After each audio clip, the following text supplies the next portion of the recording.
So this is the second video in a two-part series about comfort eating.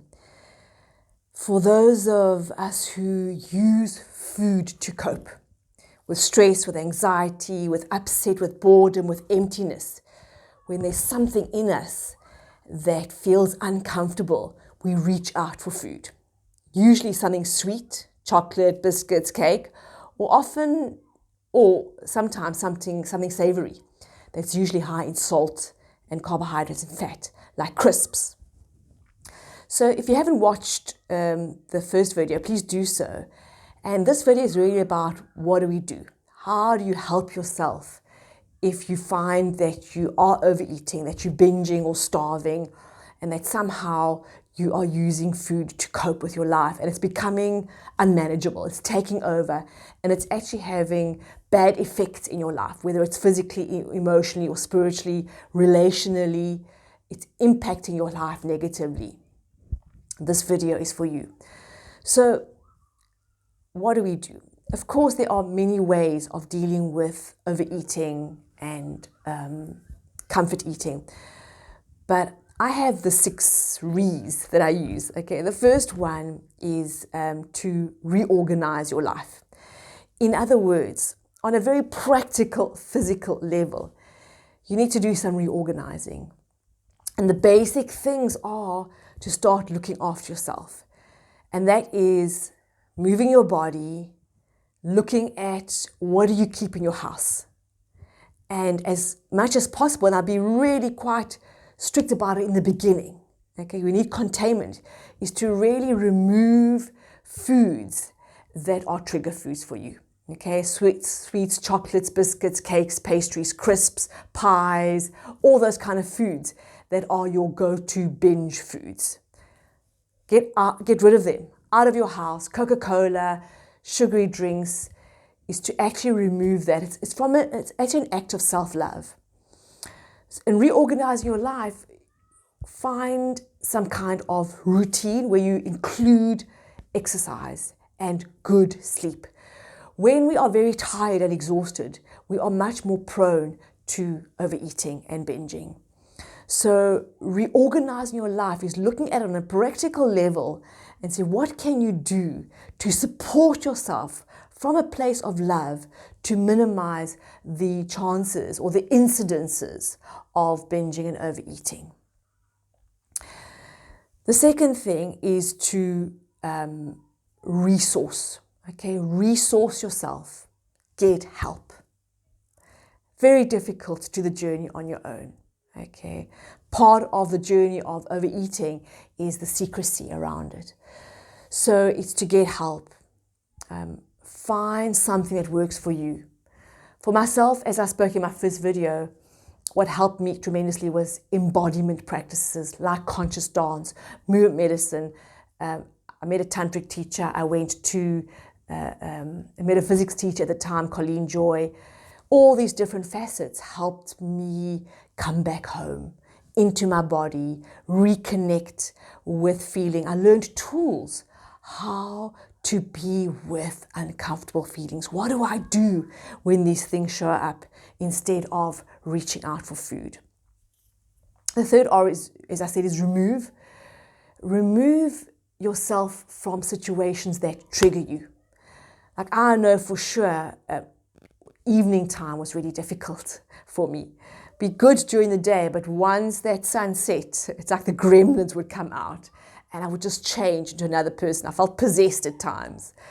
And so I really got into a good bedtime routine. I'd go to bed early.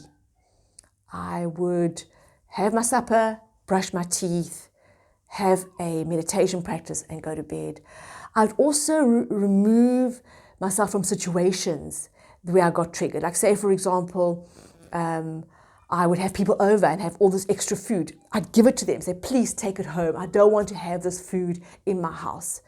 I'd remove myself from situations that I knew would be difficult, like especially going to family gatherings or buffets. Very, very challenging. So sometimes I just wouldn't go.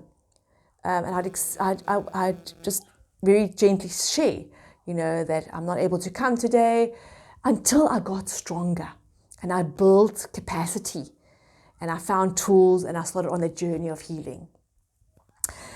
So reorganize, resource, remove. The other thing is to, what is the other thing? Reparenting, yes. Reparenting. So much of our wounding happens during childhood. And I learned through various modalities of how to reparent myself, how to connect and tend to that very vulnerable, tender, young part of myself that experienced the loss of my mom. And whatever that is for you, the trauma that you experienced, the difficulty, the heartache, the difficult times, that one inside of us is still there. He or she hasn't gone away and is so longing for our love, our tenderness, our attention, our care.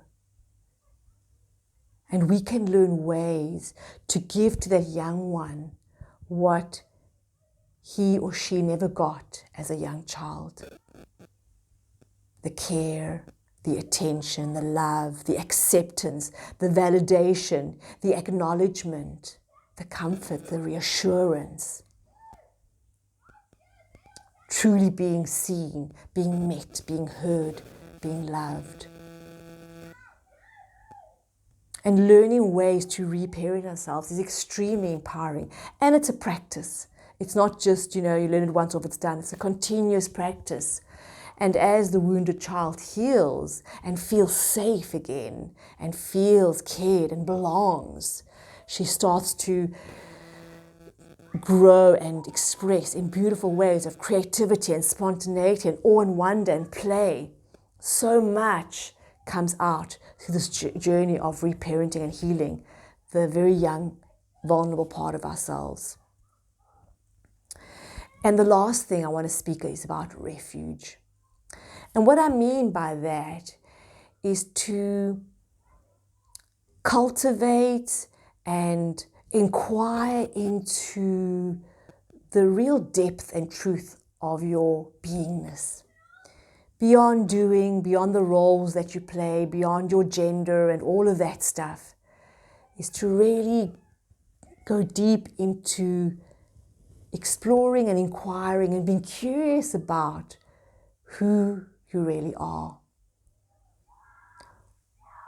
When you deeply know and experience your being, and I can guarantee you that you've bumped into it already,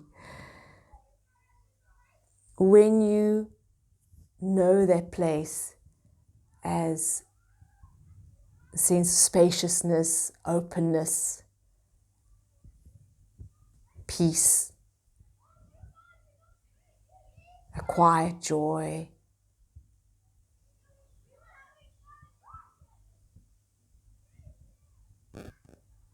a space of being that is so much larger and wider and more open than just this physical body. When you come to know that, when that becomes to be revealed, it becomes a true refuge that can support you on your journey of healing. So just to summarize, these are some of the ways that have helped me tremendously in my life. Is reorganize your life to support you on your healing journey. Resource yourself, get support, get help. Find people that can support you on your journey. Remove all the things that keep you stuck in that pattern of comfort eating, overeating, where you are at war with yourself. Also then, learn about reparenting, how to tend to that one inside that is so longing and needing your love and acceptance.